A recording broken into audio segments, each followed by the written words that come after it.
Well, wasn't this an awesome episode? You know, is the story with the dragon, how it connected them all, give them one strong stating point to work for. From Field's condition, Windia's past, Ren's redemption, Nafumi's worries, all combined together. And of course, Milty's worry for her best friend. Everyone has this common goal or reason of hunting this dragon down.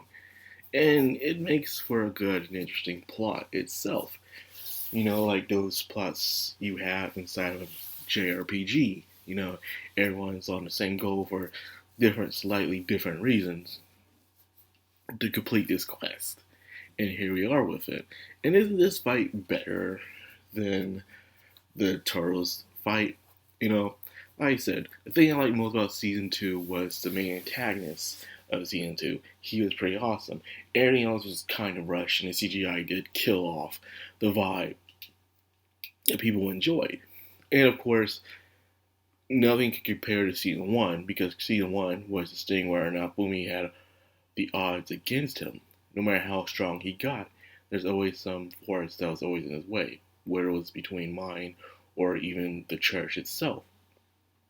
He was always on the run, and he had his woes, and even Reptilia. He also had less allies, but things move on, things work out. And yes, the series, I guess people say, lost its edge without the revenge or angry Nafumi personality. And I can see why, if that's the way they wish the story to go. If the story was short and ended around that time of them saving the world, it would make sense. But however, things can't last forever. This wasn't never meant to be a straight edge revenge story. It's called The Rising of the Shield Hero for a reason.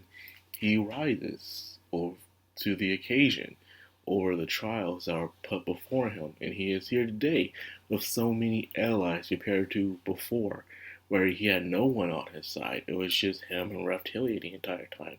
Then Philo came along, and Milty came along, and then as they furthered their journey, more and more allies came out of nowhere to aid him in his quest to save the world.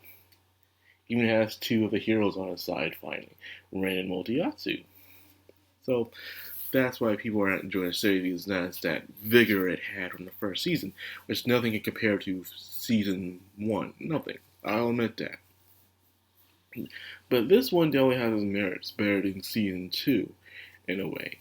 Especially now that this dragon's popping up. They could have done a better job inducing the dragon a bit more, having it longer, but I guess they were rushed on time for other things that they wish to do. So everyone wants to be on this quest to help protect, find this dragon. When the two siblings, Ren, Eclair, Malty, even Philo, which she is terribly, terribly ill for the effects of the pretty much the cursed dragon core in a way. The baby dragon ate the core you saw from last episode, so I don't need to explain it to you. But it's affecting her in a way like it does with Nafumi's rage shield. Remember, Philo went through the same thing in the first season where Nafumi got enraged, so did Philo. So now the same thing's happening again, but with this dragon that's on the loose. They even go back to the village where it all started with the dragon, and knowing that Windia had such a strong connection to this area was very interesting. A very interesting plot point indeed of where she came from. So it turns out this dragon was her father that Ren killed. Like, geez, Ren, this is what happens when you fight without thinking.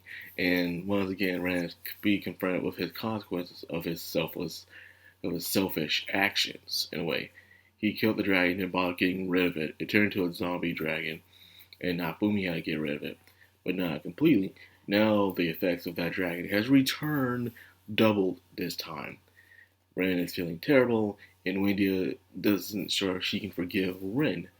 Bad thing is happening. So, like I said, these spirals of emotions that's happening right now on his team makes for a very interesting arc.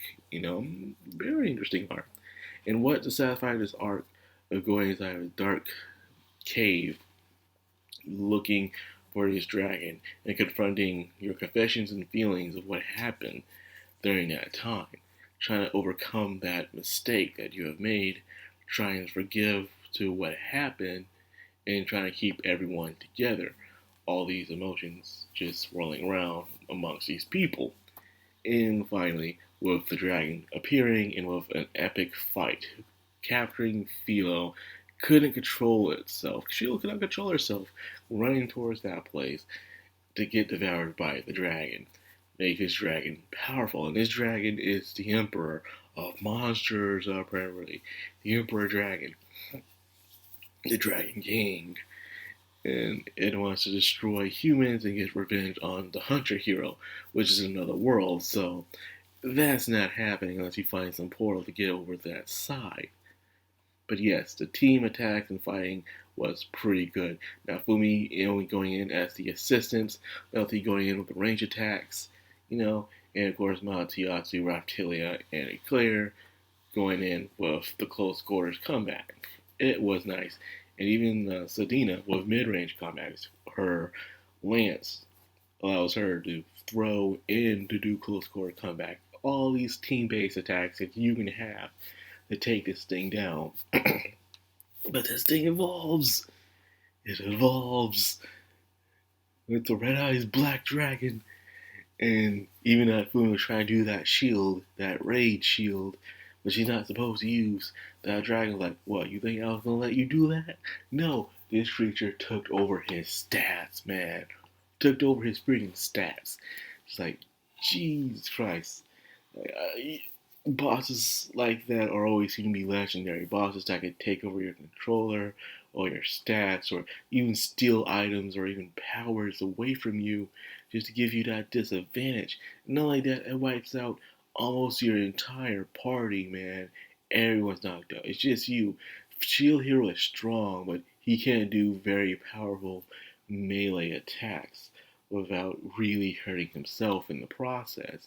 Remember he did Ratio when he attacked that Pope dude from season 1? That nearly killed him. So he hasn't done anything that powerful in a while. Done anything else to himself could really kill him. So he's backed up in a corner. All he has is the Tiger Twins and also Windia in a way, which by the way, her power to have, that's why she has this power over the dragon, not power over it, but have Dragon Vine. Because her father taught her, so because people were like, how in the world her father taught her Dragon Vine, being a demi-human? No, because her father was a dragon. That was very interesting hints right there. I'm like, how the heck did Dad know about Dragon Vine? It was right in front of us the entire time. The obvious answer, come on. But yeah, this was a pretty amazing episode. Even with the CGI, it didn't bother me much because CGI went well with the tone and atmosphere of the setting that it was in, and giving the characters have this bright colors able to contrast with it, to really stand out in the fight in a way. The warriors of hope of different colors fighting against the darkness that is this dragon. That kind of comparison I'm giving off anyways. Very good indeed. So yeah, this episode got me going, man. Wow.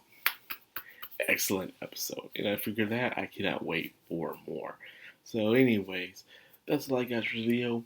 I hope you guys enjoyed it. If you did, comment, subscribe, of course, hit that bell icon. This has been Madcrownxox, all anime. Signing out.